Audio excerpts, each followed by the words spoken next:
Assalomu alaykum. Ekran oldidagi barliq qarindoshlar, hammangizga Abdurim G'aniydan salom. Assalomu alaykum.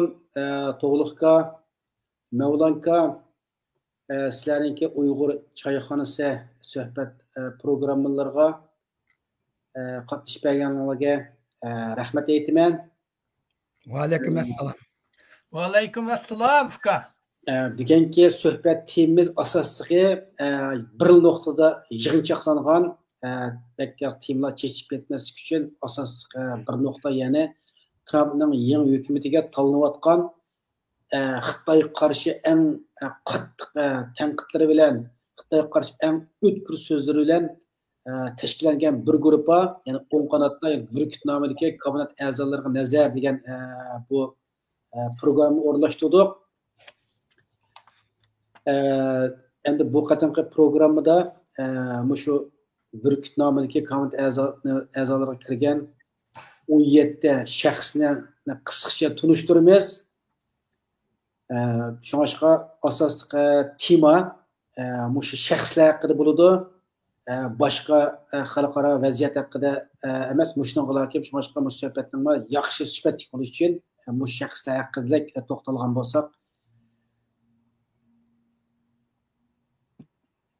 mana shu resim hozirgi bugungi bizga so'zlab tushundirmoqchi bo'lgan 10 yillardan tarkib topgan, ya'ni 17 shaxsniki. Buniki birinchisi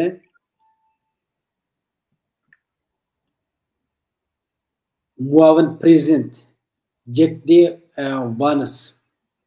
Eng avval gapni to'g'liqqa sizdan boshlaylik. J.D. Vance, ya'ni Amerikaningki muavin prezidentlikka Trump tarafidan tanlandi. Bu haqida o'zingizning izlanganlaringizni bir o'rtoqlashgan bo'lsangiz rahmat. Assalomu alaykum Abdurimjon. Assalomu alaykum. Barliq Sharq Turkistonlik qarindoshlar. Yakshanba kuningizga xayrli bo'lsin. Bugun Abdurimjon inimizning taklifi bilan ekranga chiqib, shu yangidan saylangan Prezident Donald Trump'ning kabinet a'zolarini bir-birlab tanishtirib o'tishga tirishman. Agar Abdurimjon Mavlan ikkilinglarning har qanday yerda savolinglar bo'lsa yoki mushlar to'g'ri izohatlarni bermoqchi bo'lsanglar, men so'zlayotgan jarayonda so'zlasanglar bo'laverdi, uningda boshqa gap yo'q. Endi oldi bilan shuni boshlashdan burun men shu 2 minut vaqtni ijozat bergan bo'lsangiz, shu saylovninki natijasi to'g'riliq bir 2 minut so'zlab o'tay. Chunki bular saylov bilan munosabatli shu. Xo'sh, boshlang. Endi hammamiz xabar topgandek, Amerikaning prezident saylovi shu 11 oyning 6-kuni tamomlanib, Donald Trump qaytadan prezident bo'lgan bo'ldi. Prezidentlik saylamda budaqa natijasidan hammamiz xabarimiz bor deb o'ylayman.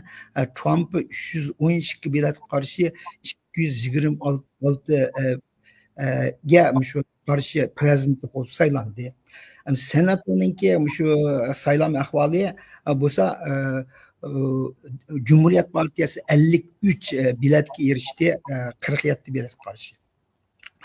Endi bu House deymiz, House'da yani Kongress deb alsak bo'ldi. Uningda Cumhuriyet Partisi 22 bilet. Mening mo'ljalligim 221 biletga erishamikin deganda hozir xulosa chiqib bo'ldi. Hozir 220 bilet qarshi 215 da yana Cumhuriyet Partisi tutib chiqdi.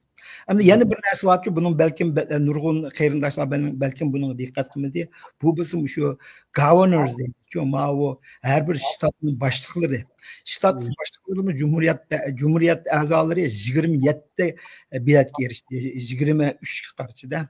U bir endiki yana bir eng muhim nuqta, ama popular nuqta deymiz. Popular vote deganda Trump'ninki shu bugungi bildi qaraganda 77 milliondan eshitdi.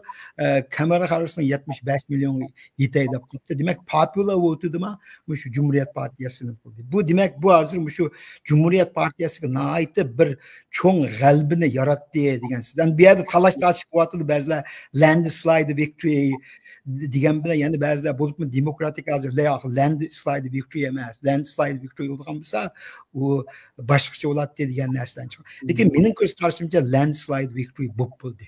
Bu Trump'ninki yeni kabinetininki tasdiqlanish uchun nihoyatda yaxshi bir fursat yaratib berdi degan gap.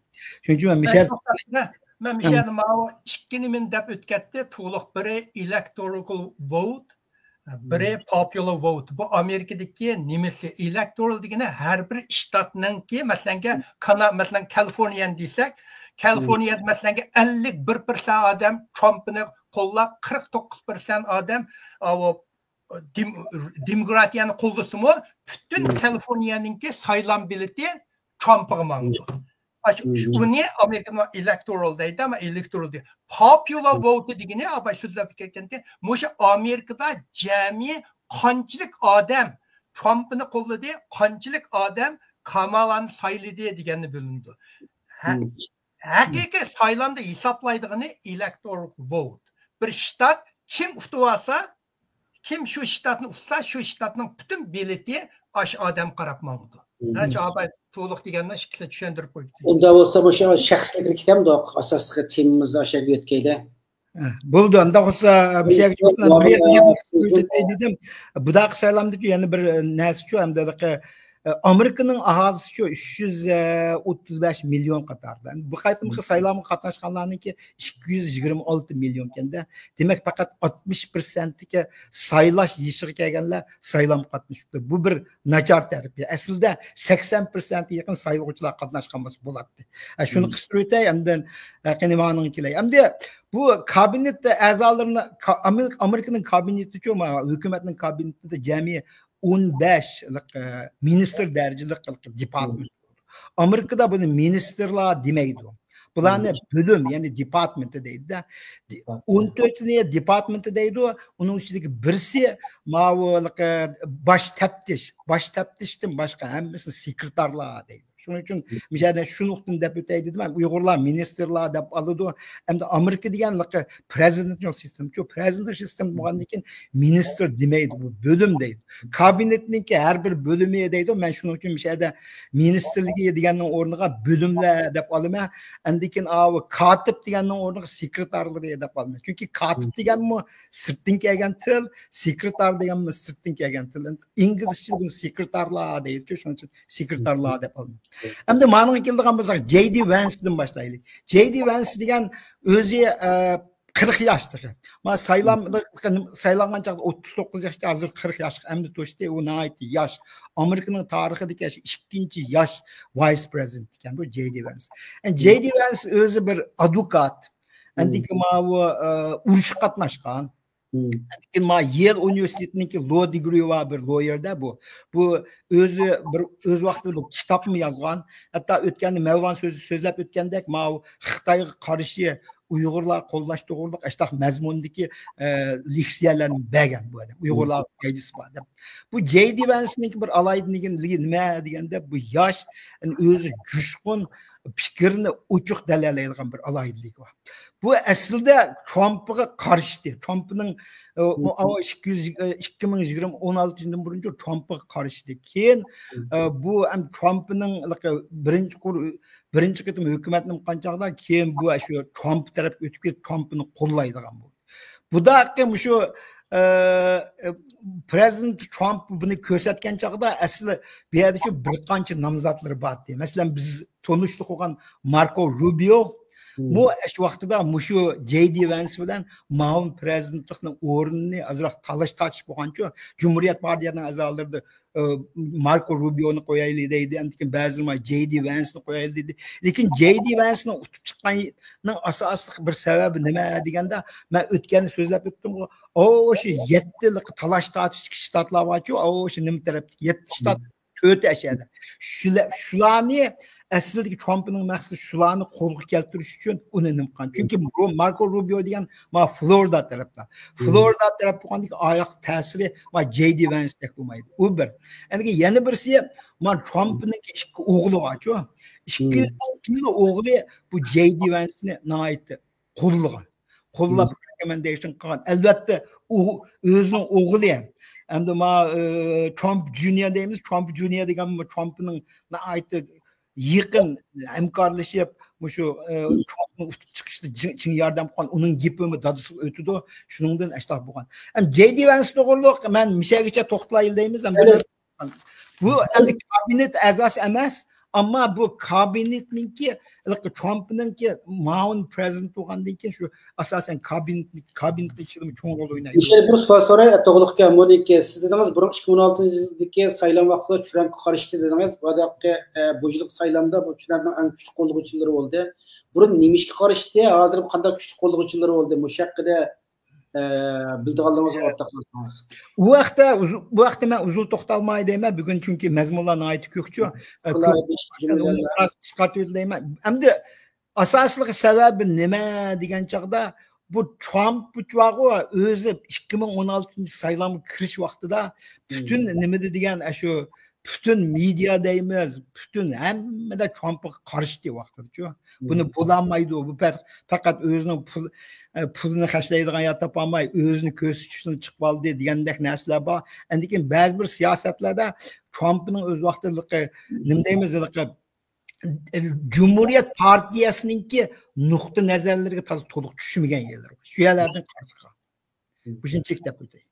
Men JD Vance'ga ikki qiz qaytib qo'yay, bugun azal to'liq so'zlaydi, men jihatga qilmadim bu vaqt. JD Vance'ning men ikki parcha maqolani o'qigan.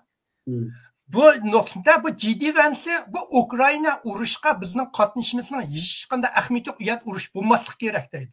Bizning eng chong adversary deydi, eng chong bizning raqobatchimiz, bunda yapaloq tilda aytsak, dushmanimiz Xitoy deydi. Rossiya bizga iqtisoddan tahdid qilolmaydi deydi. Jo'g'rafiyadan hech narsa tahdid yo'q bizga deydi. Bizga hamma xatarli keldigani Xitoy, shuning uchun biz butun yerga diqqatimizni shu Xitoy qarshi shunga ilib boraylik deb so'zlaydi. Buningki bu o'zi nayt aqlli odam, buni ayolmi ikkisini o'zining birga o'qigan advokat Hindistonlik buni ayoli. Shu bolasi bor. Buning meni nayt yaxshi ko'rgan yerim buning deydigani butun diqqatimiz bizni Xitoy qarshi turaylik deb mushaqqa qarab mangdi bu. U bir endi yana bir narsa qistirib qo'yay. Bu JD Vance deganchi, Ohio'ninki senator. U yashog'ini bilan 2023dan boshlab senator bo'lgan. Endi keyin buningki siyosiy ko'z qarashida shu abortion degan qarshi. Abortion degan qarshi endi keyin o'xshash jinsliklarning to'y qilishi, masalan, bilan to'y qilish, ayol bilan ayol to'y qilishni qonunlashtiryapti nurg'un shtatlar. Uningga qarshi endi keyin Mavlan endi gun control deymiz, miltiqni qurolni shaxslarning qurol egallashiga bu qurol egallashini qo'llaydi. Qurol egallash kontrol qilganligini qarshi qilganda, demak qurol egallashni qo'llaydi. Endi keyin shu Ukrainaga Mavlan deb o'tdi, uni deb Ukraina Amerikaning Ukraina urushiga bikon pul xashlayapti degan ashningimi siyosatga qarshi. Bular endi. Buningda men shunchalik to'xtalaylik deymiz JD Vance. Endi yana bir shaxs davlat ishlar sekretari, tashqi ishlar ministri Marco Rubio. Endi bu qatımki bu Donald Trump tutqandan keyin saylamda nurg'unlagan bizning Uyg'urlarimiz eng qiziqadigan, eng yaxshi ko'radigan shaxsdan birisi bu Marco Rubio bo'lsa, ya'ni Marco Pompeo endi-da. Nurg'adan shu Marco Pompeo'ning asl o'rniga keldi. Marco Pompeo asl o'rniga keldi. O 2021-yilda o'qituvchi 24 soat qolganda Uyg'ur qirg'inchiligini e'lon qilgan. Xitoy qirg'inchilik qilyapti, beryapti degan. Şunaş o qaytı kelib qolsa, texnik Xitoyga qarshi kuchli tadbirlarni qo'llana oladi deb bizim Uyg'urlar cho'ng umid kutgan. Hatto torlida ba'zi Uyg'urlarimiz Marco Pompeo qaytib kelsin degandek uni qo'llaydigan nimasini ifodalagan-edi. Afsus hamda Marco Rubio chiqdi davlat ishlar kotibi bo'lgan. Nima uchun Pompeo taklif qilinmadi? Bu haqida qisqacha so'zlab anan keyin bevositalik shu Marco Rubio kirgizsak. Marco Rubio mo ilgari Uyg'urlar haqida nurg'un qonunlarningki tunishtirgan shunaqa. Uyg'urlarning jazolarga shohidlarga kurashgan nurg'un bu Uyg'urlar uchun eng yaxshi ishlarni qilib kelgan Uyg'urning eng kuchli qo'llovchilaridan birisi-da hamda. Bu haqida bir qisqacha avval shu Marco Pompeo haqida bir qisqa to'xtalib keyin Marco Rubio kirgizsak. Rahmat. Ya men ham de shu men menda o'yladimki, Marco Rubio'ni bir qisqacha tanishtiraydi. Chunki buning o nima uchun Mike Pompeo'ni tanlamadi degan bu tarix azroq bir siyosiy tarix bilan munosabatli. Shuning uchun yana Marco Rubio'ning kelib chiqishi, uning nima ishlarni qilgan degan to'g'riliq bir azroq. Asosliga bu Marco Rubio'ni tanlaganning sababi uchun Marco Rubio degan shu Trump'ni bir hisobda izchil qo'llab kelgan. Gerçi 2016-yilda Trump'ı tunji qitimli saylamga qatnashgan chog'da Marco Rubio ikkisi chiqib sahnada xeyli bir shaman gaplarni qilishdi. Mana Little Macro dedi, bu Trump'ning qo'li kichik bo'lgandan keyin qanchalik erkakligi va uni tushungan o'zi degandek ashta bir parolar qilib chiqsa jiq talashda chiqib ketgan. Tunji qitim saylamda. Lekin bu saylamni nima qilgandan keyin Trump saylanib bo'lgandan keyin Marco Rubio Trump'ni qo'llab, izchil qo'llab keldi. Buningki tashqi ishlar jihatda var Marco Rubio'ning tajribalik. Foreign ishxonasiningki boshlig'i bo'lib ishlagan. Andan keyin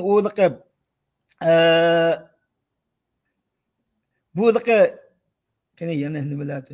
Bu o'zicha valiqa Kuban Amerikaliklarning bir avlodi bu. Kubani o'zi biz kommunist davlatda, kommunist davlat bo'lgandan keyin bu o'z ota-onasi kichigidan mushu balining hamda Marco Rubio'ning qallasiga ashini singdirib o'tganda kommunizm sistem degan qandoq degan narsani singdirib o'tganda bu kichigidan tortib kommunizmga nihoyat o'ch. Xitoyga emas, u Rossiyaga shundoq o'ch, shu Kuban nimasiga o'ch kommunist bilan munosabatli bo'lgan har qanday nimaga bu o'ch. Shunda nima qilgan? Andan keyin o'zimi yosh, jushqun gapini ochiq qila oladi. Abayman deb o'tganda Trump'ni izchil qo'llab kelgan, nihoyat cho'ng rol o'ynaydi-da. Bu jihatlarda. Endi Mike Pompeo'ga kelsak, yana bir narsa, eng muhim narsa Marco Rubio uchun Uyg'urlarning ishiga kelgan chog'da amaliyotda ishini boshlagan mushu desak bo'ldi-ku. Shu eng boshda chiqib Uyg'ur qonuni 3ni o'ttirib qo'ydi. 3 yilning ichida mushulikqa spota bo'lganda, qo'llig'icha bo'lib o'ttirib qo'ygan. Chunki jazman 1-2 senat a'zolari yoki House-nikilar billa bo'lib nimani qonun loyihani o'ttirib qo'ysa oldi. Bu shunda aktiv. Yaqinda shu bir yil 6-oyda shu vaqtida yana shu Uyg'ur kishilik huquq qonunining nimasi 2005-yili 4-oyda shu vaqtida amaldan qoldi ekan-ku. Amaldan qilishdan burun bu sunib bo'ldi, yana shuni qaytadan yana uzatish to'g'ri. Bundaq ishni hech kim qilmadi. Biden hukumatida hech kim chiqmadi bu to'g'riliq-ku. Lekin buning yana bir alayligi nima deganda, demokratiklar bilan birga ishlaydi. Chunki Uyg'ur qonunini o'ttirib qo'ygan chog'da demokratik kongress a'zolari bilan birlashib shu loyihani o'ttirib qo'ygan. Bu Uyg'urlarga haqiqatan ko'ngil bo'lgan, Uyg'urlar uchun nihoyat muhim bir shaxsiy bu. Endi Mike Pompeo kelib buni to'g'riliqni uzun to'xtalmayman. Bir ikki og'iz fikrimni berib qo'ysam, Mike Pompeo uchun o'zi huquqidan qilishdan bir kun burun, shundami Uyg'ur irqiy qirg'inchilikqa nimani Xitoylar Uyg'urlarning ustidan irqiy qirg'inchilik qilyapti deganni qarorni chiqarib tushib ketgan. Lekin tushib ketgandan keyin keyin o'zi jimiqib ketdi. O'zi o'riqlayman deb u bu deb yurib siyosat ishlarga jiq aralashmaydigan bo'lib, keyin andikin ikkinchi qitim saylam qanchaqda bu ancha kuchayib ketmadi. Andiki 2024-yillik saylam bo'layman. O'zim uchun ancha-muncha g'ulg'ul paranglarni qilib, men prezidentlik saylamni o'zimni ko'rsataman deb shu orliqda bir orliqlarda so'zlagan chog'da o'zini distance himself from Trump deydi. O'zi bilan Trump'ning orlig'ini-ku o'zini ner taqlidi-ku bu. Bir qancha yil so'zlagan chog'da Trump'ni o'chiqashqar tanqidlamagan bo'lsa-ma, lekin Trump'ning ma'lum nimalariga kelgan chog'da o'zini sal ner tatgandan keyin Trump aslida biroz xafa bo'lib qolgan yeri bor. Shu vaqtda andikin mencha Mike Pompeo bilan Rubioni biroz silishtirdi. Chunki Trump'ning maslahatchilari bor, bu maslahatchilar bilan silishtirdi. eng axir Marco Rubio'ni anın qarğanda layiqatlarga dedi. Lekin ta hozirgi shuni diqqat qilaylik, Mike Pompeo ta bugun qadar hech qanday noroziligini bildirmadi. Endi hukumatning ichida yana boshqa o'rinlarni alamdi, olmamdi, uni o'qimaymiz. Chunki Trumpning administration vaqi 4000 adamni tanlaydi. 4000 adamning ichidan 1200 ni sanatdan tasdiqlash to'g'ri keldi. Qolganlarini Trump kimni desa shu 4000 ichi adamning ichida nima qildi? Endi kim bu Trumpningki tunji qitimliq administrationda tunji qitimliq hukmronlik qilgan vaqtida o'zimiz bilamiz-ku, Trump degan adamlarni almashtirishni xohlaydi bu. Biden degan birisini tanlab qo'ydi, hech kimni o'zligi fire qilmagan, lekin Trump fire qilishni yaxshi ko'rdi. Bir ishga yaramaydigan bo'lsa, uning o'rniga boshqasini qo'yaverdi. Bu qitimqi yangi administrationda mushunda ahvolmi yuz berdi deb qarayman men. Mevlan. Endi bu qara Mike Pompeo'ni qilsang, Mike Pompeo'ningmi buningda chunki Donald Trumpnikida buning o'rin qolmadi. Vice President deb boshqa kelib ketdi, tashqi ishlar ministri kelib ketdi, davlat ministri bu uchalasi boshdilar o Trumpningki buningga o'rin qolmadi. Undan to'g'ri o'rinni olmaydi. Mike Pompeo. Endi Mike Pompeo'mi o'zi budaqi kim bildi, budaqi prezidentni minishqa, saylanishqa tayyorlik qilib o'tishi mumkin. Shuning uchun o Trumpning hozir tuttunimiz voy Trump voy deb ketib boramiz, to'g'rimi? Lekin ma bir 2 yildan Trumpning siyosatida mag'lubiyatga uchramdi. Uni uqmaymiz. Shuning uchun u o'zini bir oz to'liqmi deb o'tkatdi, orliq tashlab ketib bordi. Menimcha bu Trumpning hukumatiga bu kirmaydi. Shuning uchun bu o'zining siyosiy mo'ljarlishi borda, o'zining siyosiy 4 yilga o'tib ketdi. 4 yildan yana bu chunki Pompeo'ni prezidentga bo'l da'vatga odamlarni xeyli bor. Macron desak, bu Macron biz hammamiz yaxshi ko'ramiz. Buningki hozirgi buning qo'lidagi Uyg'urlardagi Alnigarmi shu Macron Rubiyda ishlaydi-ku deyman hozir. Alnigar mushunda ishlaydi. Bu Uyg'urlarga nayt yaqin Uyg'urni kunni ko'rib turdi desam bo'ldi. Bu Uyg'urlarning qalbidagi eng cho'ng nima cho'lponning birisi bu. Haqiqatan bu nimani mush Xitoy qarshi Uyg'urlarga ip ketib qolgan bir necha qonunning hammani dastlab o'ttirib tashabbus qilgan odam bu. Buning bu nimalarni demokratiya bilan Cumhuriyet Partiyasining hozir bir yer birlikda bular umumyuzlik Xitoyga qarshi turishda. Bular 80% birlikda. Shuning uchun buning qonunlari hozir masalan Xitoy qarshi qonunlar biz obyektiv so'zlaymiz, hissiyotimiz qarmay. Xitoy qarshi qonunlarni Uyg'urlar jazolash to'g'riliq o'tgan nurg'un qonunlarni Biden hukumati qildi. Mushlar qilgan biladi. Mushningdan bilsa bu ikkisiningki bu Xitoy qarshi turishda nayt oz uchraydi. Bu odat bu ikki partiya hammamiz mushta qarshi turganlar bu tashqi mishada nayt birlik kelgan. Buningda Marco Rubio'ning roli intayin cho'ng olib o'tgandek bu demokratiyalar bilan so'zlasha oladi. Qaror qila oladi. Ashlar bilan o'tirib qonunni mandaq deb ular qo'shilmagan yerda men mandaq qilaydi deb eng oxiri ashini senatorga yo kongressga soladi. Shuning uchun o'tib ketadi. Ben bir şey Abdurrahimcan bir nuqtani qo'shib o'tay, andikin boshqa u nima bo'ldi deganda Marco Rubio'ning yana bir siyosiy ko'z qarashi bu o'zining fikri bor odam, o'zining fikrini ching turadigan, andikin o'zininki nima deymiz, bir o'zining tutgan nuqtasi ching tura oladi. Bu yerda ba'zilar voy bu qitim Trump saplı o'ziga yes man deydigan, ha deydiganlarni tanladi deydi. Amaliyotda Marco Rubio degan yes deydigan odam emas. Masalan, Trumpning birinchi administrationida bor-ku, Suriyadan, Afg'onistondan harbiy kuchimizni chiqarib olamiz deganda bu qarshi chiqqan. Shu Trump prezident bo'lganda qarshi chiqqan. Endiki Amerikaningki Ukraynaga askar avatishga bu qattiq qarshi. Onun o'zining fikrlarini qo'ygan lekin Demokratik partiya vaqtida unmagan. Shu nuqtani qisib o'taylik. Bir savol bor. Marco Rubio hamda Amerika davlat sekretari bo'lganda bu burun Xitoy hukumati bunga Xitoydagi jazo bergan. Shunaqa Jazo bergan. Jazo bergan odamning birisi. Yani bu Amerikaniki davlat ishlari kotib bo'lgandan keyin masalan Xitoyga ziyorat berib qolib qolsa hamda davlatga boradigan gapda o'sha bu qanday bo'ladi u mezgilida? Bo'lmasligi mumkin. Uning birini demayman. Bu bir normal ahvol. Masalan, burun Deng Xiaoping 30-yil Angliyadan mangu kirmaydi deb cheklab o'tgan. Amerika kim Xitoyni boshlaganda Angliya qizil gilam silib uni kutdi u. Shunga o'xshash bu vaqtda tashqi ishlar ministri bo'lgandan keyin ham u yerga bordi degan nurg'un birinlarni nim qildi, buning bilan yiqilishni nim qildi, u ish o'zi bilan ketaverdi siyosatga. Uni hech qanday farq bu yerda hech qanday to'sqinlik bo'lmaydi deb o'ylayman. Ya bu to'g'risida Amerikada cho'ng-cho'ng bilan taratqularda bu vaqtda bo'lgan munozir bir narsalar bormi, yo'qmi? Ya bu to'g'riliq bo'lmaydi ancha, chunki bu Amerikaning davlat ishlar ministri bo'ldi. Sekretardamsan ministri bo'ldi, shuni kutsan sen. Unda bo'lgandan keyin Xitoy oldiga o'xshash chiqib, Xi Jinpinglar ko'rishidi, tashqi ishlar ministri ko'rishidi, hammasi ko'rishidi, bu normal munosabat ketaverdi. Bo'ldi, undan keyin ketim o'sha rasmiy bo'lganliklaringiz ko'ramiz. Ya bu uzun paranglar.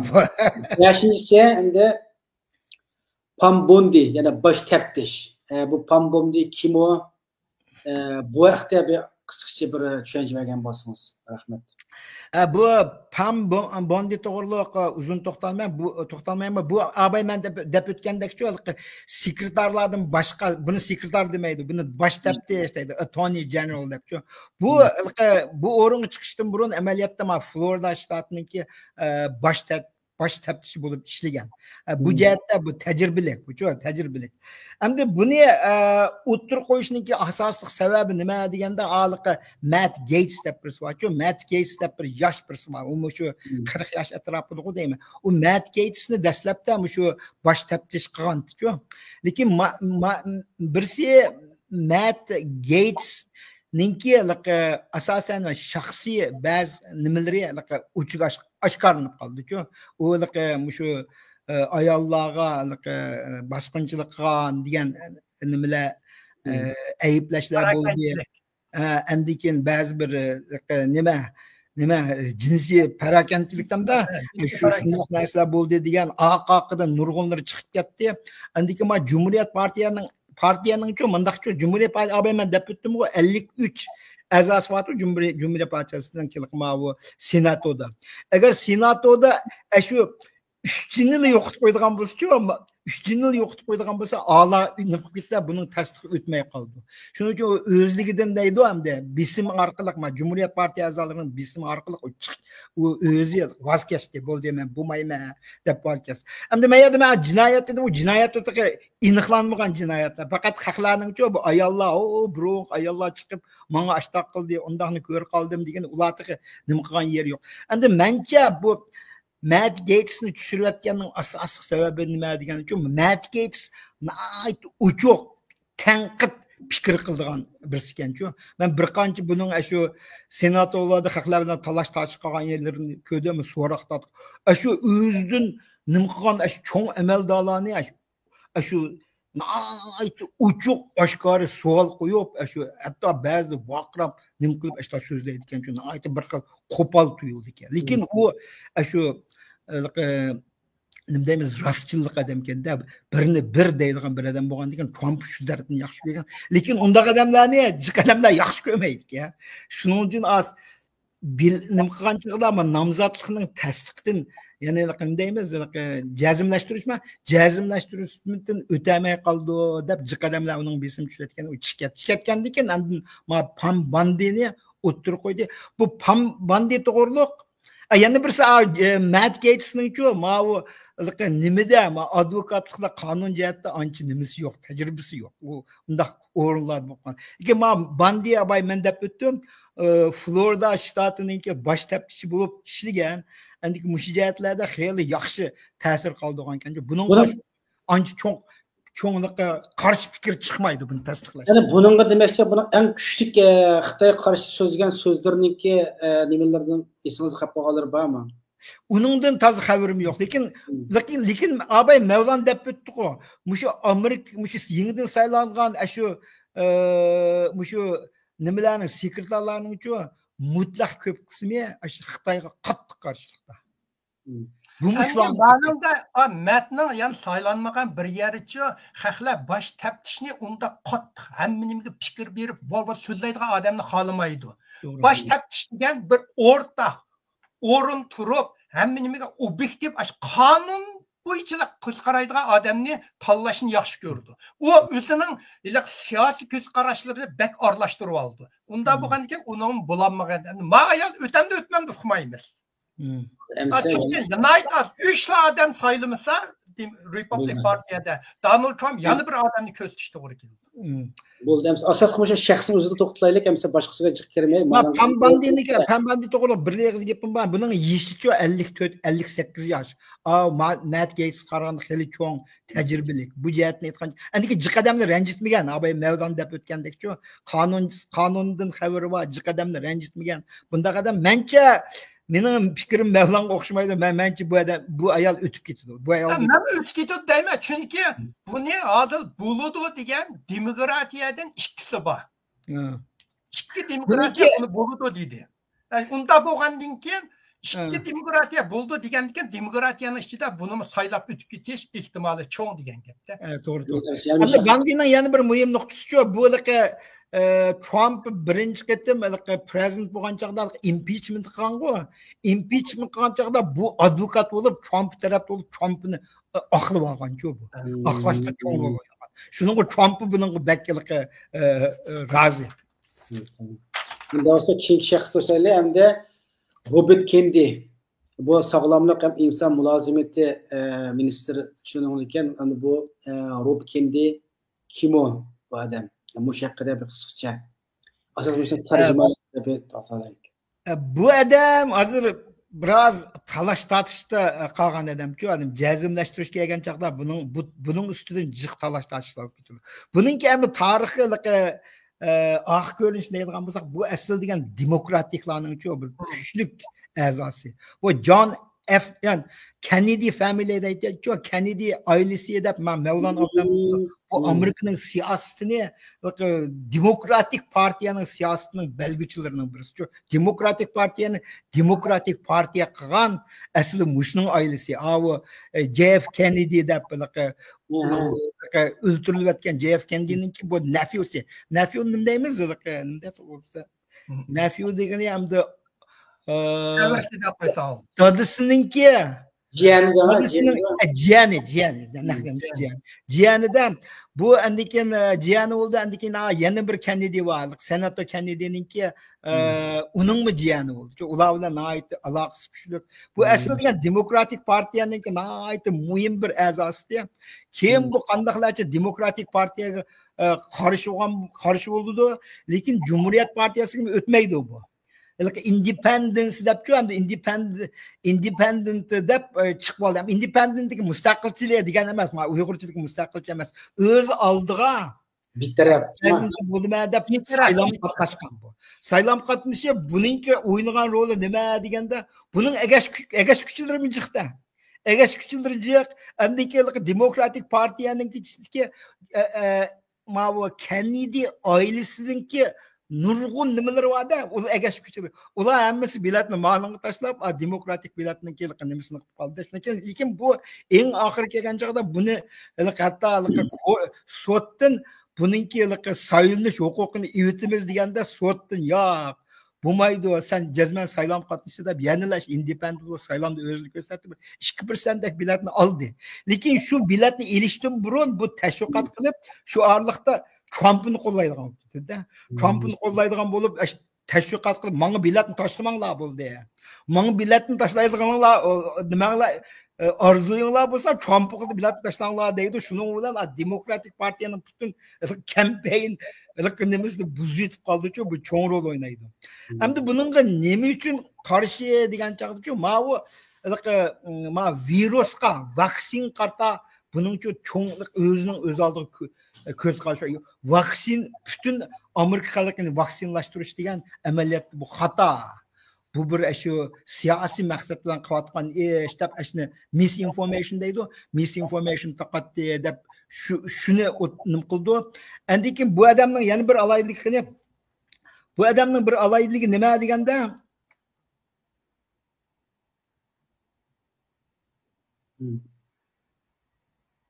uni deb bo'pti mana shunaqa. U liqandikin nima? Mushuliqi Amerikaninki ama Amerikaninki yemek içmeklerininki standartısını nima o'lchimi ne Avrupa'da qilish kerak degan pozitsiya. Masalan, Yevropada sizlar turayotgan, Abdurumjon sizlar turayotgan Yevropada masalan yemek içmeklarni misli nima biologiyaga yajatda nima deymiz, nimasi yo'q, jini bo'lmaslik kerak degan narsani qildi. Amerika degan undaq ishlar yo'q. Amerikada mana cho'ng organik qilish, har xil yemek içmeklar, McDonald deymiz, fast nimalar bor, har xil nimalarning tamaklarını sağlam emas deydi. Endikin avu Amerikadaki şu ma'rif sayesinde balaga sivatkanlık okullar ameliyat ziyanlı deb ashtaq tashviqotlarni qilib yurgan-ku. Bu demokratiklikka nimalarga jihnimalarga qarshi bo'lgandan keyin shu bir nima narsa endikin bir narsani deb o'tay bu yerda bu odamning huquqi olmoqchi bo'lgan huquqi nihoyatda cho'ng huquq. Amerika'nın healthcare sistemining pullarını asasen muşadan başkurdu desek. Amerika healthcare degan 2.5 trillion dollar. 2.5 trillion dollar degan Amerika bütün iqtisod budjetininki 4dan 1dan jiqaroq bo'ldi. U yomon jiq pulni boshqurgan bo'ldi.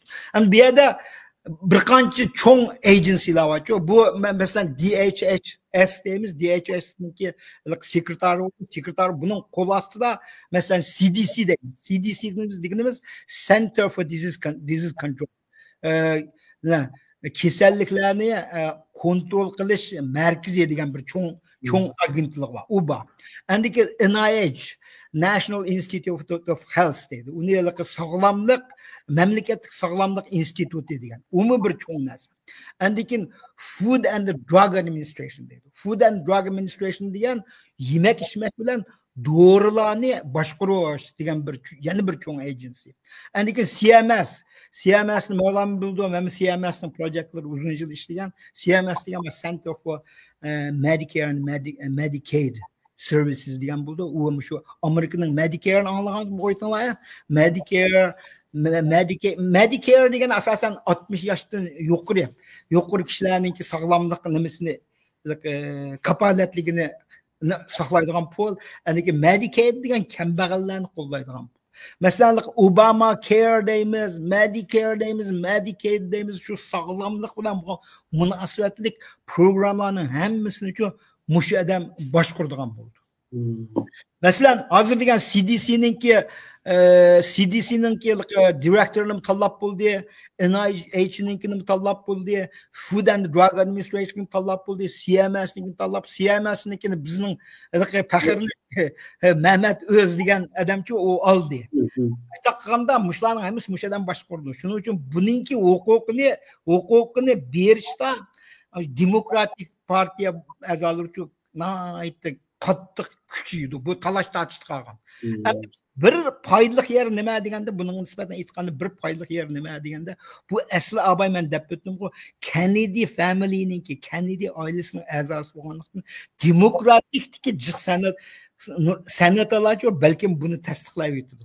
Garchi moyoqni biletini shu orqali yetkazib o'tish mumkin. Lekin mencha musha saylandi o'tib bo'ldimi? Trump'ninki hükümetide uzun kalmay Trump'ı bunu boşlaydı. Çünkü bu sağlamlıkka pul kaçlap halkının sağlamlıkka itibar verdi. Donald Trump nurgun sağlamlık, kıyırlık birgen numunu kıskartı ütümendeydi. Kembğallık birgen nurgun pulunu kıskartı ütümendeydi. Muş işçide otur zirya durdu. Bence muşu Donald Trump'a saylansa bir yıl kalmay Donald Trump bunu boşlayıp onu başka adam koydu. Donald Trump Üzünün fikrini qollaydigan adamni nim qildi. Cho'qim menchi Donald Trump bu saylandi, lekin bir yil qolmay, menimcha Donald Trump buni bo'shitib yetib o'rniga boshqa adam qo'ydi. Bo'ldimsa yana ko'rimizga oldimiz. Endi yana bir shaxs ketaylik. 7-si Pet Heggsins. Mudofaa ministri ekan bu Pet Heggsins kim u? Bu haqda ham bir to'xtalaylik. Bu endi bunun en mühim kılan hizmetlerden birisi olsamış Fox News var mı? Maksimum Amerika'nınki Fox haberler agentliğininki riyasetçisi. Riyasetçisi değil mi? Siz yoksa saptırayım. Mustafa riyasetçisi. Bu şu Ya nimen deyme ama Abdurrahim canıma muşnun ma boğan diken Gollandiya ministri kes oldu deydi. Ya onun birin hem de muşu işte Fox News'ta aşırılık hem de Fox News'u bilimiz var hem de Donald Trump aşı bir 8 yılda dim beri aşı major media ne aşı hakaretlep geldi desek buldu major media her kıtım çıkıp sözlerinde medyalar diyen yağancı bu dep ne buldu keyin aslında Fox News'un mu çoğu yağanlık media dep cüretti Trump lekin mavi Pete Hexas deymiz mi ne Pete Hexas aşı nimkançaqda bu Trump'ın ait qo'llab kelgan Trump'ını qo'llab so'zlaganda nima qilib bu hamda men misal hayron qoldim-ku bu o'zi bir 44 yoshdir ancha muncha urush qatnashgan tajribalar bor ekan masalan Afg'onistonga borgan Iroqqa borgan Guantanamo Bayga borgan lekin u yerlarda hamda asosan urush qatnash battal medal 2 medalni olgan ekan-ku urush qatnash bu jihatlarda hamda nimasi bor deymiz hamda urush tajribasi nimalar bor deymiz lekin bu hamda Mudofaa degan Amerika Mudofaa ministrligida buni ko'rsatganligi men misal hayron qoldim. Nurg'un odamlar misal e'lon. Buningdimi nurg'un talash tortishlar bor. Bu tajribasiz deydi. Andiki hatto hozirmi buni jinsiy parakandlik chiqyapti deb, biron xotinlar chiqyapti bir qanchasi. Andiki o'zi bilan ishlaydigan Fox News'niki bir qancha ayollarmi chiqib, bu ayollarni kamsitdi. Aroq ichidi degandek ayblashlarni o'ttirib qo'yyapti lekin bu o'zi hozir ching turdi hatto kuni shu hafta o'tgan haftada deymi o'tgan haftada chiqib Trump bilan ko'rishib o'zi senatorlar bilan ko'rishib o'zi xizmat ishlayapti-ku bu yana qasam deb endi menimcha qara bu maslanga bu bir harbiyning ichida polkovnik bo'lib boqmagan shu polkovnikmi men 100 odamga boshliq bo'lib boqmagan bu da endi hozir buning ichida demokratiya emas Cumhuriyet partiyasini ichida buning qarshilab bakchi shunday bu Amerikaning davlat mudofaa ministri degan trillion dollarlik shirkat u yamanchi generallar qilgan gap meningcha bu o'tmaydi senatorda Çoğum etmedi. Bunu adı emas ben görüp küzüp duratma. Cumhuriyet Partiyasının için bunun kadar karıştırıp bulmaydı devatkan 5-6 çıkıp geldi. Ya o diginin ras. Hem de mavi tüneli haberler bunda karap baksam bu neme bağlı mavi DeSantis Florida'daki DeSantis'ın şunun orunu koyuşum mümkün. Hem DeSantis bunun karıkanda cık kabiliyetlik, cık tecrübelikte. O DeSantis diye governor olan Florida'nı Trump'ı ipegen adam şu desek oldu da andiki odaki presidential nimege mucho saylam qatnashgan o DeSantis degan Trump bilan bir mezgil etishib keyin nima qilib ketdi keyin tushib ketdi lekin shu vaqtda uning qilgan yaxshi yeri Trumpni ranjitmadi-ku eng oxir qaqlan kelib qandoq qilsa Trump agar nima qilmas qo'llamsangiz qo'llayman deb boshda shu naaytni keskin oldi degancha qo'llayman deb chunki u vaqtda Trump degan jinoyatchi hammadan ko'z jinoyatchi bo'lib qolgan siz jinoyatchini qo'llamsan desa qo'llayman dedi emasmi degandikan ajatda Trumpni ranjitmadi madam albatta ranjitmadi Trumpni lekin bu endi Mevlan degandek polkovnikka boqmagan odamda bu ya men qilmayman Qag'inga keyin qilaylik vaqti qisqart masalan 8-si o'taylik 8-si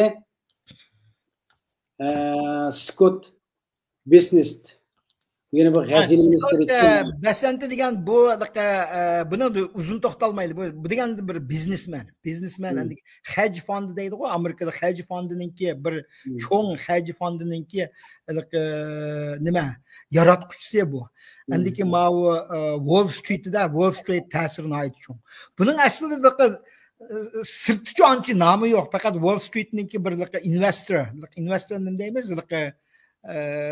pul qo'yg'uchi mablag' solg'uchisi degan bir shundoq bir nom bor. Finance sohasida nihoyat obdan bu tonishliq odam, lekin u siyosiy jihatlarda ancha nima emas. Bu bir billioner. Billioner andikin buning bir alaydiligi nima degan chaqirdi. Buning alaydiligi Wall Street'deki nurg'un analistlar o'xshamaydigan yeri tarif bor. Mavlan buni obdan bildi. Tarif degani Amerikaga foydasi bor deydi. Lekin Wall Street'deki nurg'un analistlar, nurg'un iqtisodshunoslar bor. O tarif degani emas, sirtdan kirgan mallarga bojni o'stirish. Masalan, Trump o'tganda Kanada, Mexico Aştaq devletlerge eğer sizler çıgararinglarni to'simaydigan bo'lsanglar, qanunsuz immigrantlarni kirgizib bo'lsangiz, sizlarga 25% boj qo'yamiz degan.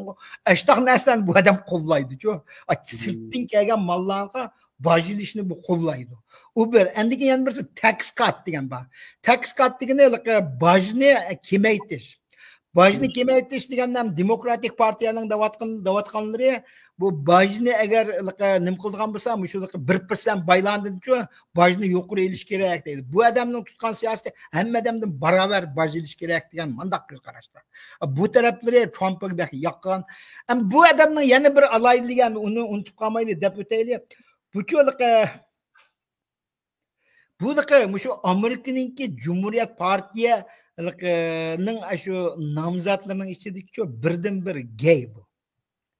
Bu o'zimning yo'ldishim bor deydi, open ochiq oshkorichi o'zining yo'ldishida bir er bilan uy tutdi, ikki bolasi bor bu odamning. Mana endi buning yana bir avaydiligi nima deganda, endi Trump shu orqali LGBT community deydi-ku, shularning bakmi ranjit etayinligi degan mana bir rolni o'ynamdi ekan deb qarayman. Bence o anca rol olmaydı. Bu adam uzun yıl aşı Wall Street. O da bazılarının en merkezinde de Amerika iktisadının merkezinde rol oynap gelgen adam. Bu adam da rol oynap gelgen hem bu adam bir ne çıktı Amerika'nın stock payçak bazılarına kılan mülçerleri doğru çıktı. Kokmağına ma ürdü, mağıdı da kalkıp badi diginde çıktı. Şunun için buna iktisadiyatki kabiliyeti her şekil partiyanınki her işkil partiya ixra qildi. Shuning uchun buni menimcha buningga to'sqinlik ancha ko'p bo'lmaydi deyman. To'sqinlik yo'q. Buning asosi vaqtni ozgina vaqtda 1 soat yutimiz degan tezroq tushunamiz. 10 minutga o'taylik ekansa. Dava Burgun dedi. İçki işler ministri ekan bu. Davaga Burgun. İçki işler sekretariya. Bu Dava Burgun to'g'riliq uzun to'xtalmaylik. Bu hamdalikqa bir buning asosli qanday o'ynaydigan rol nima deganda, shu Amerikaningki fossil fuel deydi, fossil fuel degan yer ostidagi nimalarning maylarini tortish. Masalan, gaz ishlab chiqarish, andikin may ishlab chiqarish shu to'g'riliq bu Trumpni yaqindan qo'llaydi-ku. Bu bir billioner, andikin milliarder deymiz. Bu bir milliarder, andikin buningki nima demoqchidir? Buning hamda ishki ishlarda mas'uliyat bo'lishi asosli o'ynaydigan roli shu Amerikaning yer ostidagi fossil fuel andikin maylarni tortib, shu Amerikaning dunyodagi shu yiqilg'u jihatdagi mutlaq kontrolga asqatidi deb tanlagan. Bunun mishinchik to'xtalaymiz. Bunun da qarar. Bu yer Amerika hazır mesela bugün günde tarihteki en çok özünün nefitini çıkarıvatıdı. Lekin Amerika bu nefitini devamlı köpeytip çıkarışka menimce anca yol yok. Çünkü Amerika'da nefitini kolap çıkarış Arap'tan ekirgen nefitten aşağıdan ekirgen nefitten iki kat kıymet toxtaydı. Şunun için bu siyaset menimce qanchalik bu politikal o'zimizning davlatining ishlayli dunyoda mushtab bo'lay degan bu to'liq buning siyosiy ahamiyati va iqtisod ahamiyati yo'q. Bu ancha madamninki qara Mavlan, madamning davatqinichu a'lodan azan to'xtaydi davatdi.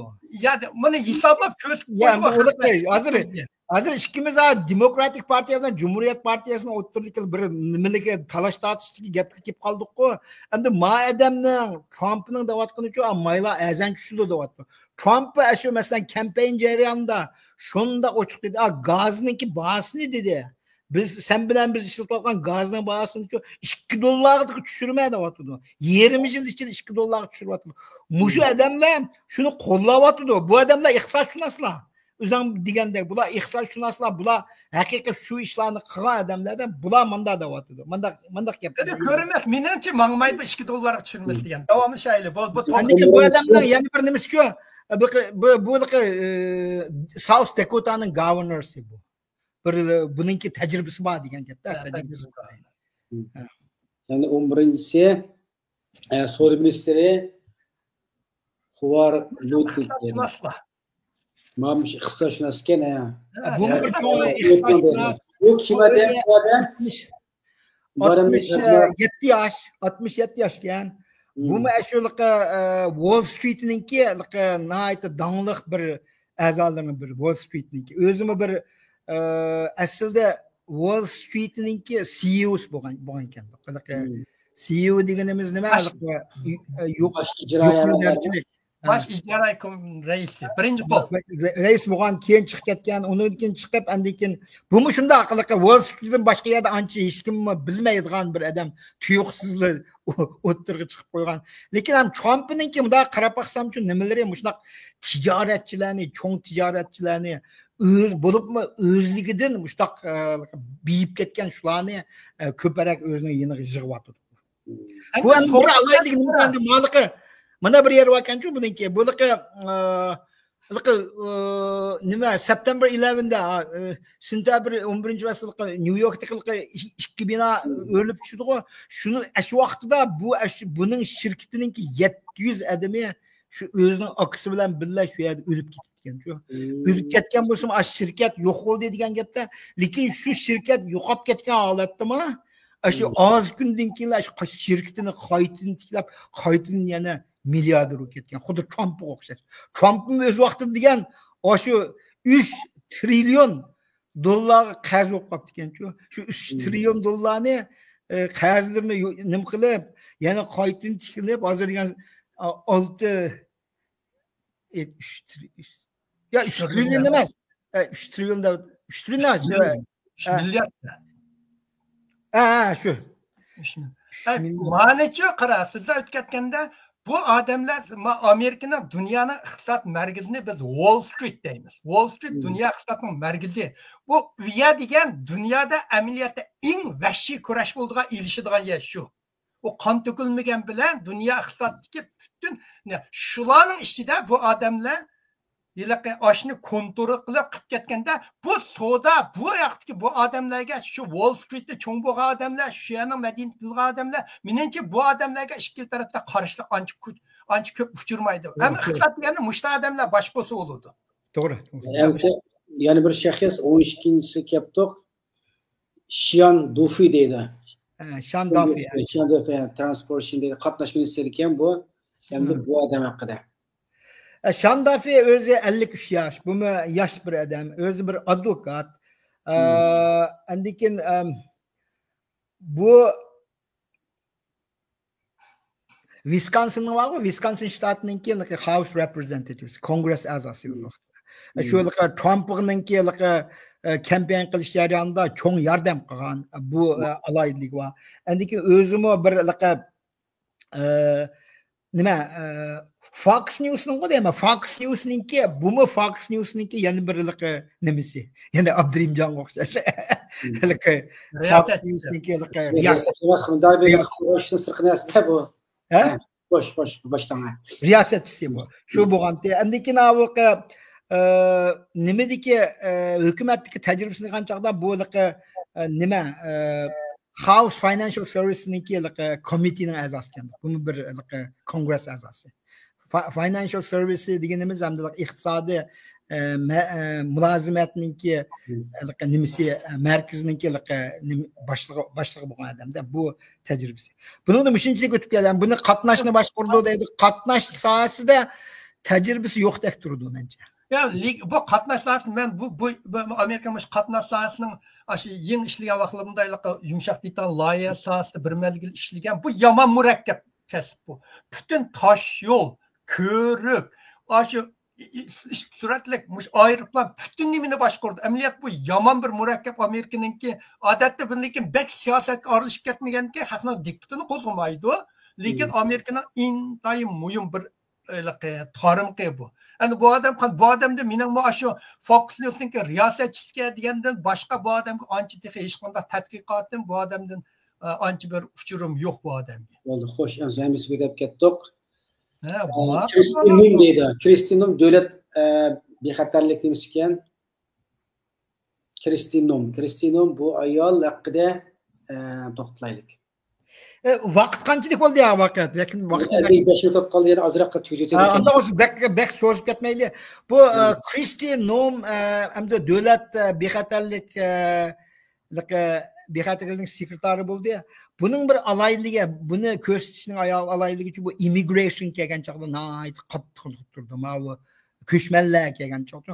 Ko'chmanlar siyosatida Trumpni nayt qattiq qo'llagan. Endikin bu konkret ish qilgan.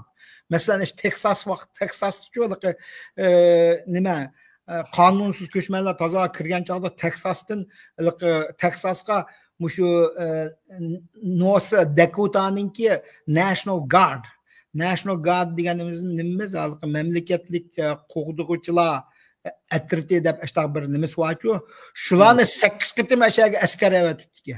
Boshqa nurg'unlar yo'q, askarni avatsak bo'lmaydi degan bu kaskin oldi avatman debdi-da. Shuning uchun Trump deyapti-ku hozir, 12 million qonunsiz kirgan nimalarni qo'g'lab chiqaramiz deyapti. Shu siyosatga kelganda mushtaq kaskinroq bir ayol endi. Kaskinroq ayol kerak deb qaraydi.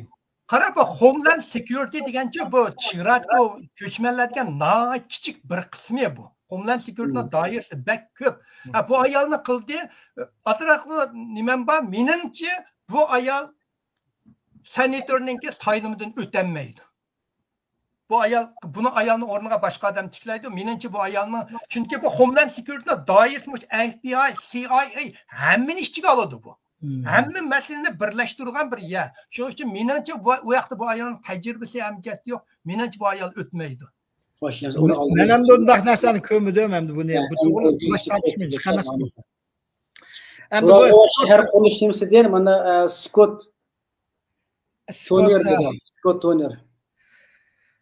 Scott Turner deganimiz hamda birdan bir qartanlik kabinet a'zosi bo'ldi. Bu hamda asli NFL va National Football League degan. Amerika futbol degan Amerikaninki futboli. Bizning tushungan futbol emas. Shuningki dangliq bir sportchisi. Bu lekin o'zimiz siyosatdanchi nima siyosatlarda hali cho'ng rol o'ynagan Texasda House Congress a'zosi bo'lganda, Congress a'zosi bo'lgan. Endiki birinchi qitim Trump administrationda Carson bag'o yana bir qartanlik. Shu vaqtida shu Housing and Urban Development'ning boshlig'i shuning bilan yaqinda ishlab shu bu housing degani uy bilan nima turaqliq andikin shahar nimasini o'zining boshquradigan roli var bununki. Şu vaqtlarda cho'ng rol o'ynabdi-ka. Andikin mavi qartanliklar var hem de qartanlik communitylarga buning obro'yi bor. Shu qartanliklarninki shu Trump'ga bilet tashlashning cho'ng rol o'ynagan Trump buni tanladi. Endi bu turalg'u va shahar taraqqiyot degan hukumatning pulini hajlaydigan idora. Endi shu bu Trump hujjatni qisqartman deydi. Endi bu ish masalan agar Trump bilan qarshi turib ketmasa, menimcha bundan chatoq yo'q. Bu degan hukumatning pulini hajlaydigan idora bu. Endi 15-si David Collins deydi. David Collins bu peshqadamlar ishtira yashanganlarga bu odam qadam to'xtaydi. Bular chaqqanlar o'tib ketaylar. David Collins degani hamda aslida bu Georgiyaning var-ku, Georgiyaning Trump'ga tutib berishni mush odam cho'ng rol o'ynagan, Georgiyaning kongress a'zosi. bu aslında şu Air Force hava Amerika'nınki hava gücününki hava armiyasınınki bir amaldar ekan bu. Amaldar. Andikine şu ağabey men dep ötkendek Trump'ның birinchi qitim impeachment qilgan chaqda bu odam Trump'ni qo'g'dash uchun cho'ng rol o'ynagan. Endi hozir bu odamlarda peshqadamlar ishlari, to'g'rimi? Hozir menimcha mushu bu odamlar peshqadamlar ishlari degan buningga bumi nima bo'lsa hukumatning pulini jihajlaydigan yer. Endi mishat ziddiyat nishamda uqmayman. Trumplar bo'lib Elon Musk bularning iqtisod maslahatchilari mushu jihatki mushu peshqadamlar pulini qisqartimiz deyotganlarning bir qisqartimiz deydigan muhim bir soha. Shu vaqtda buni bilan ashad ziddiyat kelamda uqmaymiz. Endi lekin buni saylab o'tib ketishiga gumonim yo'q. Surishtirishku ham har qancha komitet a'zolarida programma. Birinchi ama bugun mishaga to'xtab qo'yamdik ya 1 soat. O'zgab qoldi. Bir necha qoldi. Ya yomon choqqan o'tkazib ekan. Linda Mikman deydi. Linda Mikman Yan bir o'tki yomon chaqa o'tib ketib bir bilan so'zlashga vaqt yetmaydi ekan. Ya biraz bu shaxs haqida to'xtab ketadi. Endi 5-6 soat deyman. Yo'qa 4 qilib 3 qilib qoldi. Linda Mikman deydi. Linda Mikman endi Ma'lum qila. Linda Ma'rif sekretari bo'ldi. Endi bu odamning bu ayolning ma'rif jihatda ancha tajribasi yo'q. Bu faqat o'z vaqtida ma'u Amerikaning bir cho'ng bir entertainment kompaniyasi bor-ku, chelishish, ko'ngil ichish shirkatidamdir. Shunda shirkatningki qurg'uvchisi bu. O'zining yo'ldoshiga Vince McMahon. Mericho McMahon deb men asli McMahon deb olgandim, asli undaq emasga. Buning atilishi McMahon. McMahon deydi. Shuni yizilish anda olgandan shuning uchun Uyg'urchada McMahon dedim. Bu Vince McMahon deganni balkim jiqlarimiz bilamiz, Trump bilan bir mushtlashib ketadigan bir yerlar bor-ku, Trump chiqib birini qo'yib jiqib o'tib, uni uradigan, andikin Vince'ning chechini o'tadigan ishlar bor. U amaliyotda o'z vaqtida bu qandoq gap bo'lsa, amaliyotda bir o'yinkan. Uchu xalqlar ko'z uchun Vince McMahon Trump'ni yaxshi ko'ruvchi, shu Trump'ning obro'yini ko'tarish uchun atay ashtonga jiqilib berib, bursinim qilib ashtab bo'ppagan ishlar gaplar ekan. Bumi bir milliarder Trump'a nait iqtisodiyotdan qana bir qancha bir 15 million dollardek pulni iyon qilib ketgan. Shu endi buning tajribasi yo'q deydi, lekin bumi shu Trump'ning tunji hukumatida ishlagan. Siyosiy tajribasi bor buning. Buni shuncha deylik. Sizning qadag'a yeringiz bo'lmasa ham shu. Endi bu yana shu men deyman-ku bularga. Bu ayol ham deylik, ma'rifga jiqroq pul xajlaymiz deydi. Elon Musk'lar ma'rifga xajlaydigan pulni qisqartimiz deydi. Shu yerda nima ish bo'ldi, shu vaqtda ko'ramiz. Ya, mer sallo Melvan boshqa gap bo'lib ketdi. Linda McMahon'ni chiqiribchi Trump, ma'rif ministrligini yo'qotmoqchi. Shu vaziyatni topshirgan. Shuni qisqartib o'timiz deyapti. Chunki bu ayolningki, ya'ni buning to'xtalib ketdik, buning jixiyalari bor-ku. Bu ayolningki pozitsiyasining birisi nima deganda-ku, choice degan narsa bor-ku, tanlash degan narsa bor. Tanlash huquqini shtatlarga topshirib o'timiz deydi. Hukumat aralashmasin deydi. Mana Cumhuriyet Partiyaning bir alayidligi, regulation, tuzum qoidalarini yo'qotish deydi. Bu odam bu ayol shuni rol o'ynaydi. Bu o'zining ko'z qarashi shu. Ma'rifga davlat aralashmaslik kerak. Shtatlarga topshirish kerak. Shaxsiylar o'zlariga, shu parentslar bor, shu ota-onalar o'zlarining bolalarining ma'rif nimasini o'zlari qo'yib berish kerak deydi. Bu Elon Muskning nisbatan hech qanday munosabat. Bu xush bo'ldi agar shuni buning vazifasi ma'rif nimani bo'limini yo'qotish buning maqsadi. Men bir suhbatni anglagandim. Bo'ldi, davomlashaylik. Mana Lori Chavez deydi. Lori Chavez, demak bu emgak universiteti ekan bu ayol haqida. Bu ayol hamda bu Oregon shtatiningki House Representative shu 2023-yildan boshlab shu yerda ishlab kelyapti. Bu siyosatda pishqan bir ayol. Andikin bu Hispanik Latinoning ikkinchi Latinolik Marco Rubioning qolsa bu ikkinchi Latinolik bu vazifaga saylangan. Bu hamda Amerikalik Trumpning no tax on tips degan bog'i no tax on tips deganlik oshxonalarga kirganda Amerikada tip berdi-ku, masalan $10 qashdigan yerga bu $13 berdi, $3 o'zining yanchiq keldi. Bu hozirgi hukumatning siyosatida tipdan tax oldi ekan. Trump deyapti no tax on tips deydi. Olmaymiz deydi. Endi keyin no tax on social security deydi. Masalan pensiyaga chiqqanlar social security deb bir maaşni oldi. Uningda hukumat bir muncha tax deb qoldi ekan. Uni nima qilmaymiz deydi.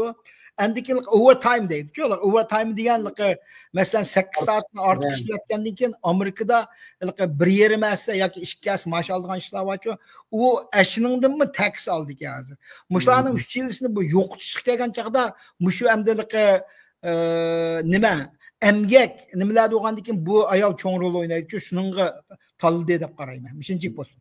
Endi 18-si Brooke Rollins, yani bu dehqonchilik. Brooke Rollins deganimiz endi bu dehqonchilik bo'limini boshqardi. Bu o'z vaqtida shu America First Policy Institute deydi. Amerikani birinchi o'ringa qo'yish institutida bir cho'ng bir organization bor. Shu organizationning foundersga, CEOsga. U CEO bo'lgandan keyin endi bu shunaqa endi nima deymiz, dehqonchilik ishlari kelgan chog'da Amerikaliklar dehqonchilik narsalardan sirtqi tayinmasdan dehqonchilikning nimasini kuchaytirib Amerika o'zi dehqonchilik jihatda o'zini qamdaydigan bir holatga tushirish to'g'riliq nima qilgan. Buning mamdaligi qonun advokat ekan bu. Endi bu o'zimi bachelorsni o'z vaqtida amaliyotda shu Texas universitetida nimani olibdi ekanda, shu nima dehqonchilik sohasida shu nimani olibdi ekan, unvon olibdi ekan. Shu tajribasi nimasi degree shuni bilan munosabatlikka, lekin keyin asosan hamdiligi siyosiy ishlar bilan bo'lib ketibdi. Shu Sizning qadag'ayringiz ham bo'lmasa. Ya bu ayollar men hech qanday bu ayol buyum shaxsiyat qildik endi va Elon Musk bilan Vivek Ramaswamy. Ya bu ishki to'g'riliq aslida biroz to'xtalaylik deganda men bugun vaqtni aytib. To'xtaylik, radio 10 minut davom etsak, 10 minutda tugatsak, program tugasin. Hozir 1 soat 5 minut 6 minut bo'libdi. Endi bu ikkinchisi mana bu bir mandaqchi bu Trump bir yangidan bir bo'limni chiqardi. Shu bu government efficiency deydi, hukumatning unumini oshirish degan bir department. Amaliyot bu department muntizim department emas, muntizim bir bo'lim emasda. Buning ayrim bir nimasi bo'lmaydi. Bu ish kelsa tasdiqlanmayli o'tib ketaverdi. Chunki bular munosabatsiz. Hukumat nima qilmaydi. Endi bu Elon Muskni hammamiz bilamiz, bu dunyoda eng boy bir tijoratchi. Buningki bir qancha shirkatlarningki egisi bu-ku. Masalan, Tesla'ni bilamiz. Tesla degan hozir Amerika va dunyo bo'yicha birinchi o'rinda turgan mashina bo'ldi, ya'ni avtomatik mashina. Endi Boring deb bir shirkat bor. Uningki nimasi yaratuvchisi. Endi o'zining Neuralink, Starlink deb ashta kompaniyalar bor. Endi ma'lumotga SpaceX olamga ushirish ashta shirkat. Endi yana bir savol, X degan bor, X deganimiz o'z vaqtida Twitterning bu o'z vaqtida 22 milyard dollar setib oldi. 44 milyard deyman, 44 milyardga setib olgan, setib elib, endi uni keyin voy nimasi pay tushib ketdi, u bu deb yurdi, lekin bu keyin yana qaytadan ahvol qaraganda asosda yana shuning o'rnini topadigan o'xshaydi. U bir endi keyin Bitcoin bor, Bitcoin yaqinda birsi 100 ming dollardan ishib ketdi deydi. Bitcoindimi bu bu ish qilib aralashmagan yeri yo'q ekanda, bu bir cho'ng boy. Bu shundoq. Butunliq nimasi deydi, buningki wealth degan nima deymiz? Boylik. Bunun boyligi shu 250 milyard dollar ekanda. Shunchalik pul bor ekan. Bu bir. Endi buning bilan Vivek Ramaswamy degan Ramaswamy bu bir amaliyotda shu bizning bolalarimizdek ekan-da, o'g'lon. Bizning bolalarimizning shu qatordagilar ekanda, bu dadisi japa tatib nim qilib mush Amerikada kelib buni işte cho'ng qilib bu keyin o'z oldiga bir shirkat ichib bumi hozir mülkini shu 1 milyard dollardan aşıdı deydi bumi bir nimasi. Bu Vivek o'z vaqtida prezidentlik saylanmaga tushganchu. Hatta tushib keyin qancha bir 10% biletni olgan shu vaqtida-ku. Gerçi Trump qatnashmagancha 10% elib hatta Mike Pence'dan yuqoroq sonlarga erishib o'zini shu vaqtda ko'rsatgan. Nayta gapga usta keskin Trump'ning siyosatlarini hammasini qo'llaydi. O'zi ko'chman bo'lgani bilan qonunsiz ko'chmanlarning kirishiga nayta qarshi. Bu ashlarni hammasini haydab chiqib o'talaymiz deydi. Bu ikkisi yana bir narsani, buni ikkisiga topshirgan asosiy vazifasi nima deganda hukumatninki abay Mevlan deb o'tganda hukumatning xashlaydigan pullarini qisqartirish.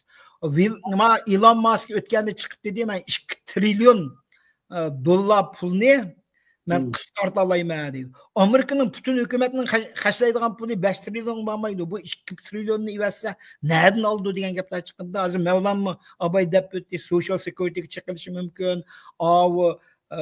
Defense budgetga chiqilamasligi mumkin-da, lekin shu vaqt qanday bo'ldi degan Medicare, Medicaid, ashtaqlarga indiki social security'larga chiqilib qolishi mumkin degan andishlar bor. Lekin Trump o'zi qaytadan va'dalarni berdi-ku, social security'ga chiqilmayman dedi. Social security'ga hargiz chiqilmayman dedi. Indiki navliqi Medicare bilan Medicare'ga chiqilmayman dedi. Medicaid'dan o'qimaymiz. Medicare degan shu nima kambag'allarga nima qildigan. Obamacare hamda Obamacare degan yana bir nima bor, kambag'allarga qildigan yana bir qonun bor. U qonunni yo'qitma deyotdi. Ammo ashpullarning hammasi yig'inchoqlab kelganda qisqartib aytgan chog'dimi u 2 trillion dollarni nima qilmoq tasam bu ikkisining vazif lekin Elon Musk'ninki bir alaydi va u qiladiganini qila oladi. Xudo Twitter'ni setib olgan chog'da haqlar degan u Iran bir 4-5 milyard dollar yaraydigan narsa desa 44 milyard olgan ana shuni qaytiryapti. Bu odam endi bir nima degani bo'lmaydi. Qanday qildi uni men uqmayman, hech kim uqmaydi balkim buni endi ish qilib ashtaq bir vazifani ustiga oldi bu. Buningki bu to'g'riliq mijik to'xtalaylikmi endi uzunroq Elon Musk'niki desada bu demokratlarni baq qo'llaydi-da, churamda qarshi kelishlar bo'lganda. Lekin bu churamni qo'llaydigan bir nima o'tdi. Bunda bu asosiy sabab ana buniki bir o'g'li jins o'zgartdi, piyo qilib ketganligi bu demokratlar qattiq o'shmalik sababidan ekan shu o'zining o'g'lini qo'dab qolamaganlik to'g'risida Twitterdan chiqadi-ku nimasinikida.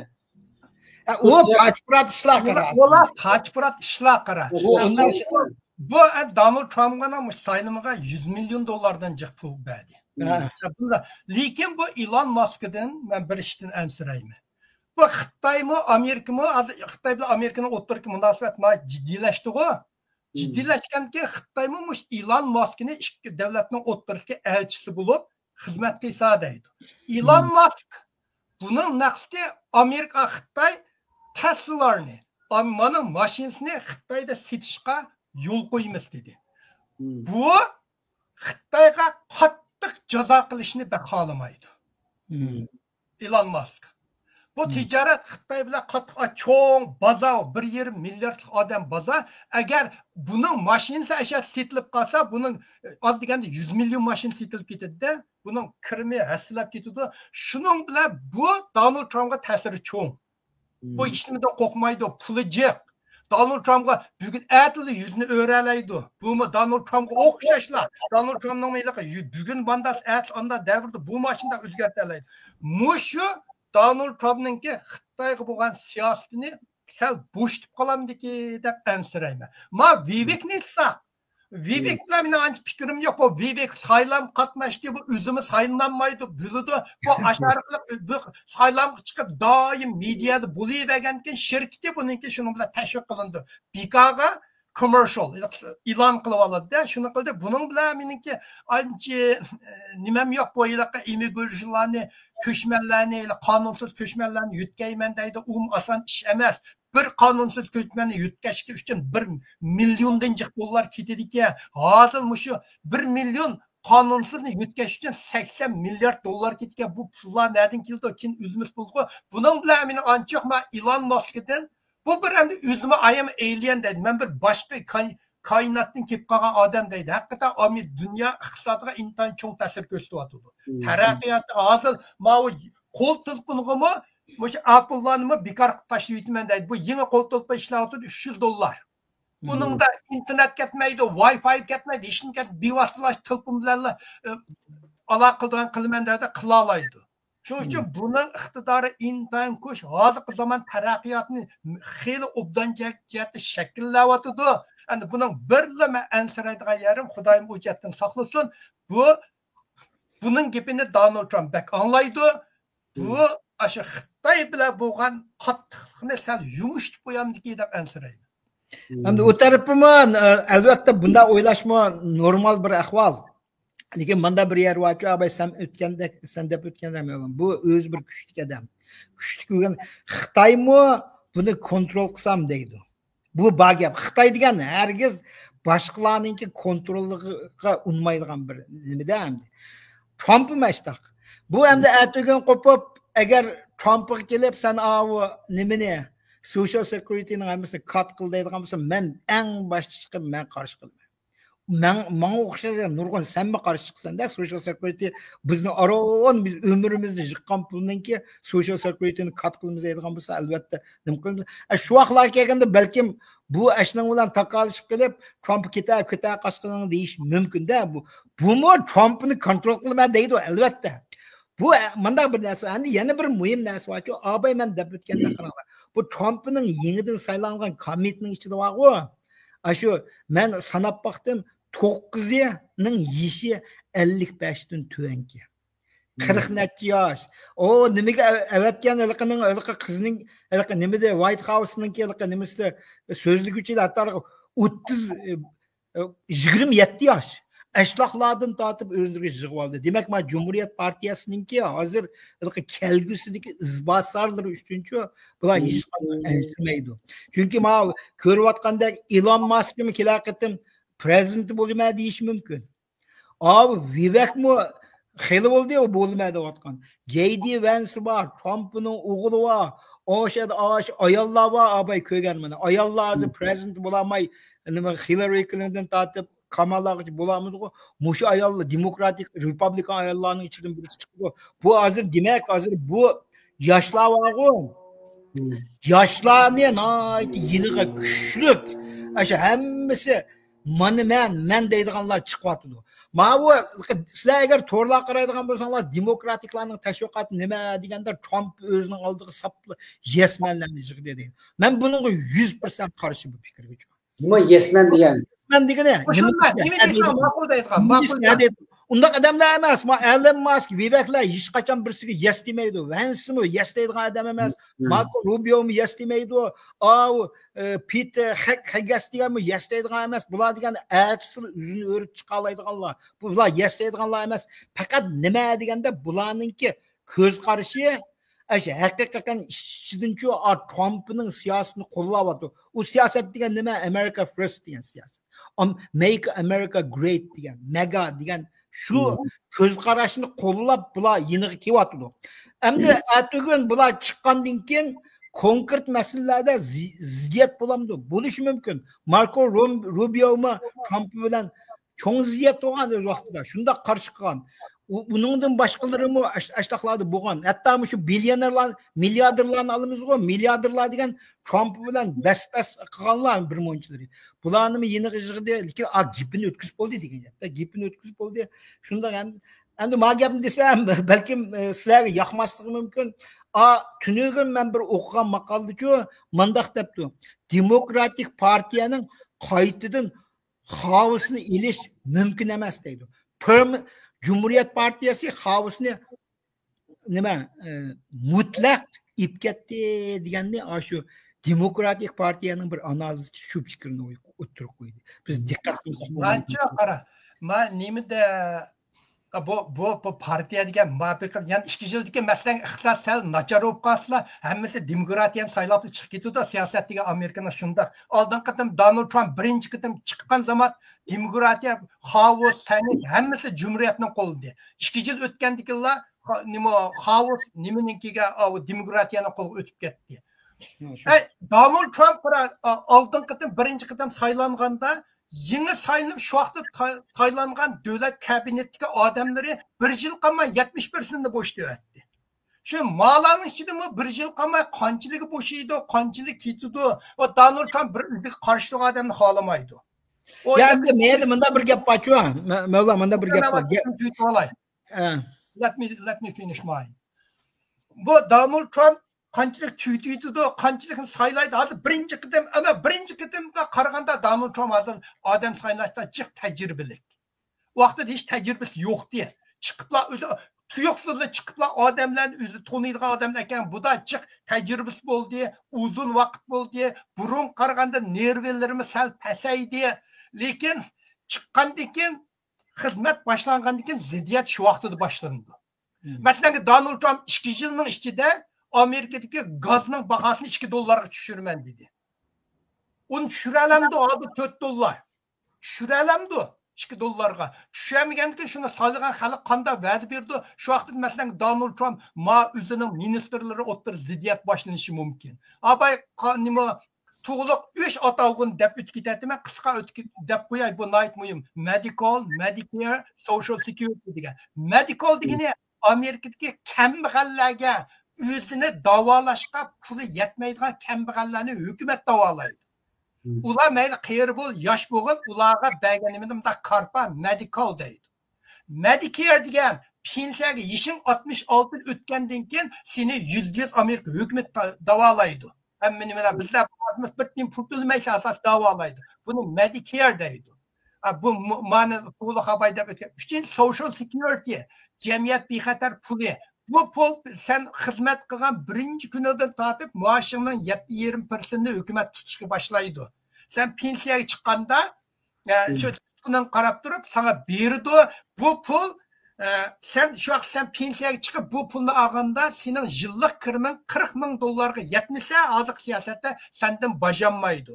Yillik kirimin $40,000 eshib ketsa sendan bajaladi. Shu Donald Trumpning deydigini sening yillik kirimin $40 mingdan ishib ketsa-mu, $100,000 yan maaş tapsang-mu, uningdan bajanmaymiz deydi. Amaliyotda u vaqtda xalqlar uni olganda hamma 66 yosh kirib bo'ldi. O 40 mingda ishlaydigan odam oz qoldi. Shuning uchun bu paranglaylik siyosiy paranglar ancha ahamiyati yo'q. Seni saylanib bo'lganki bilmas, bugun shu hamma qiziqarliq deb. Endi tunji qatim 17 komet Trumpningki shu birkit guruh odamlarni qis tunishib o'tdi. Endi bularning qaysisi birinjaniki kelarsiz 21-kunigacha qaysini tanlab rasmiy nimaga chiqa oladi? Qaysi shalni ketadi? U oldimizki masalada degan asosda bir tunishib chiqdi qani bundan keyin. Endi davomli mushta yangi o'zgarishlar bo'lsa, bu vaqtda suhbatlarni qilamiz. Asli bu bir hafta vaziyat jiddiy o'zgarib qoldi. Suriya masalasindaylik masalanga. Oldin hafta hech qanday bir ish yo'q Suriya ichida bir hafta ishlarga men Asad hokimiyati og'dirib tashlab dunyoga kuchlik birligi diktatorlarning zor vayron bo'lganligidan bir kuchlik bir signal berdi. Bizning Uyg'urlar buni ko'p ilhomlandi. Uyg'urlarimiz Xitoy hokimiyatining amal bir gumroh bo'lib Uyg'urlarning Sharq Turkistonga mustaqillikka erishadiganligida bir ishonchning paydo bo'ldi bu narsa. Asli mush to'g'ri suhbat qildik, asli tuyuq so'qib qoldi ma u. Buni ayrim qilaylik. Oldimizda kuztimizda bugun tunji qatim Asad hokimiyatni og'dirib tashlagan yangi hukumat qurildi. Bu vaqtda yana shu hozir shu ekranda ko'rayotgan qarindoshlar qolib qolsin, boshqa qarindoshlar mush Suriya masalasi yaxshi biladigan, Suriyalik har qaysi kuchlarningki ishdan yaxshi biladigan qolib qolsa, ekranga chiqsanglar billa suhbat qilsak yaxshi. Ya bunu pek uzun bu Suriye meselesini söylesen bu bek keng dairki mesele. Bir şey ağzına tuğluk şıkkısına koyup koysan 2 saat söyleyeyim. Ben sualımı tayarlap koydum da. Ya maniço bunda qilayli Abdurjon mani bunda qilayli. Ben bir yere to'xtalib degan programma bir şey to'xtasin. Agar bizlar qatnashgan programmada hamdan keyin shu bu qatorga kabinet a'zolarining Xitoy qarshi Uyg'urlarga qanday bir nimalarni qila oladi? rasmiy 1-21 kuni yangi kabinet tashkil chiqqandan keyin bu to'g'rida suhbat qilaylik. Qayda? Bunda birincan hozir qarasam bizningki ma suhbatimiz 1 soat 23 minut bo'pti. 1 soat 30 minut qilib men ishga qiz gap qo'y bu to'g'riliqchi. Abayqa Mavlanninki ba'zi bir ko'z qarashlariga meningki ko'z qarashim o'xshamaydi. Mundaq gapchi, mening demoqchi bo'lganim men bu shu Trumpninki saylam jarayonidagi hamma shu nimalarni anglab chiqdim. Har qatim chiqqanda 1 soat, 1,5 soat so'zlaydi. Endi bir qancha dongliq riyosatchilar bilan, masalan Joe Rogan degan bor. Joe Roganni balkim hammanglar bilasizlar. Joe Rogan endikin Chicago borgan chaqda dongliq ixtisoslarni qilib olgan. Endikan men o'zim uchun shu 7 swing state'ni o'ynab chiqdim shu jarayonda. 2 oyda o'ynab chiqib, hamma yerga bordim, nurg'un odamlar bilan paranglashdim. Shu jarayon qanday xulosa kelgan deganda shu vaqtida men o'zim bir ozroq po'mi etib qo'yay. Shu vaqtida Mishar degan, voy, Trump degan bu nima qilib ketdi, masalan, Mavlanma, hatto shu vaqtida men bilan bir paranglashganda Kamala degan jazman o'tib chiqdi degan gaplarni qilgan shu vaqtlarda. Jazman demasimi, ish qilib nima deganda, lekin men shu vaqtida buni Trump'ni o'tib chiqilgan degan xulosani chiqargan. Nima uchun degan joqchu, men nurg'un shu mening bir alayligim borchu, Mavlon abdan bildim. Men bir yerga borsam xalq bilan paranglashman. Xalq bilan paranglashib, oldimda nima qilib, andiki u odamninki demokratikmi, jumuriyatchimi deganni-chu, ikki gap bilan shuni bilib olgan. Bilib andiki bunday qilib ulardan so'rayman. O'zim o'tirib turgan bo'lib so'raganda, bularning demokratik a'zolari bilan paranglashgan chaqda bular Biden administratsiyaga bo'lgan nazoratligini bildirdi. Andiki Trumpning deyotgan gaplari, abayqa Make America Great degan to'g'riliq. Abayqa no tax on tips, no tax on social security, no tax on nima overtime deganlarni shu xalqlarning quloqlariga singdirib etgan. Bu Trump degan hozircha garchi u o'z vaqtida siyosatda Oqsaroyga kiramagan bo'lsa-mu, u men Trumpning necha videosini ishlab ko'rib chiqqanchu. U 25 yoshdan vaqtib siyosatga aralashgan odam. U siyosatda xom degancha quruq param. U siyosatda degan shundoq pishib ketgan odam. Yosh 25 yosh vaqtida dadisining bergan $1 million 1 milliard dollar qilib etgan. Shu New Yorkda eng egiz binolarni sog'an odam. Shu odam chiqib mana hamma yerda o'zining nimani dedi deganda gazning bahosini jazman $2 tushirmadi dedi. İki urushni asli bo'ldigan urush emas dedi. Ukraina urushi, nima urushi dedi. Rossiya bilan bo'lgan jidalmi, yo'q jidalti o'zimiz deb qoldik deb shundaq narsalarni tashviqlab. Endi hozir gapga kelsak, abay Mavlan deb o'tdi. 2 yildan keyin Amerika degan-chu bir demokratik sistem. Gerçi Trump'ni diktator bo'lib ketdi degan bilan-ku u bekor gaplar u. Amerika degan yana demokratik. Hozir Trump o'zining 15 odamni qaysi tasdiqlandi, tasdiqlagan o'zimi bilmaydi hozir. Kelajili qaysilar uning qarshi chiqdi, uni o'zimi bilmaydi. Endi gap nada deganda 2026-yilda midterm degan bir saylam bor. Shu midterm degan saylamda Amerika xalqi abay naq Mavlon deb o'tganda shu vaqtda yana bir sinab o'ttirib qo'yib, shu vaqtda belgilab o'tdi. Masinin to'g'rimi to'g'ri.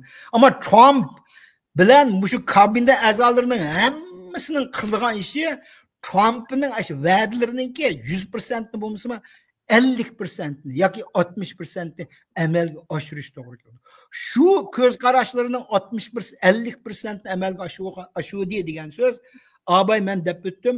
Cumhuriyet Partiyasining 2006 saylamda ya'ni mutlaq ko'p qismini landslide victory kapolat qildi. Bo'lmaydigan bo'lsa, ras Mavlon degandek Cumhuriyet Partiyasini 2 yildan keyin tushirib degan xulosani chiqarib bo'ldi. Agar House-ningki mutlaq ko'p qismini demokratik bo'lsa, Senatning mutlaq ko'p qismini demokratik bo'lsa, u vaqtida Trump ashari prezident bo'lib hech qanday narsani mang'iza olmaydigan bo'lib, nima so'p ketadi. Lekin Trump uning bilan Trump agar odatli odamning o'rnida bo'lgan bo'lsa, men o'zim 2 qatim bo'lib bo'ldim, boshqalar bilan nima chatdim deydigan bo'lsa, abay demokratga tanqidlayotganda sapli yesmanni oldiga yine. Ularga bir minut vaqtingiz qolib qolsa to'xtatganmi? Bo'ldi, anda gapim tugaydi. Bu Mevlaka sizga bo'lsa 1 minut vaqt beraman. Bo'ldi. Endi Donald Trump Amerikaning Dakota degan shtatga borsa, yo'g'on toshda Abraham Lincoln, ash burunqi prezidentlarninki haykali bor. Donald Trumpning eng chong maqsadi ashadga haykalni bir qataman deydi. Lekin qatanmaydi. To'g'ri. Donald Trump ilaqa rasmiy esa buning ilaqa amaliy ish qancha bo'ldi bu ilaqa poni ash cheki yo'q atalaydi bu. Devir dağılık kelgen gapni. Hech qanday gap no filter. Buning gapida suzgi yo'q. Suzgi yo'q buning gapida. Endi shu 2 yildan ko'rmas, budaq suhbatlar davomlashamiz Xudoyim bo'lsa. Rahmat emsa bugungi suhbatimiz bir şey cho'p qolsin. Ekranli qarindoshlar meniki ko'rib bergan ko'p rahmat. Davomli yana yangi programma o'qib qolib suhbatlarni davomli o'rlashtirib turamiz. Men oxir bir deb qo'ygan bir gapim bor edi. 12-ayning 10-kuni Dunyo kishilik kuni xalqaro kishilik kuni. Bu munosabatda Amsterdam Dam maydonida Sharq Turkistonliklar, Tibetliklar, Hongkongliklar, Kantoniyaliklar, Janubiy Mongoliyaliklar qatorliq bir qancha Xitoy qarshi davlatning odamlari bir namoyish o'rlashtirdik. Bu namoyishga Gollandiyadagi Sharq Turkistonliklarni, jumla Uyg'urlarni bu namoyish taklif qilaman. Shu an bugungi suhbat tugadi. Sizlarga suhbat ko'rishaylik. Hammalarga kechdik. Rahmat. Allohga rahmat.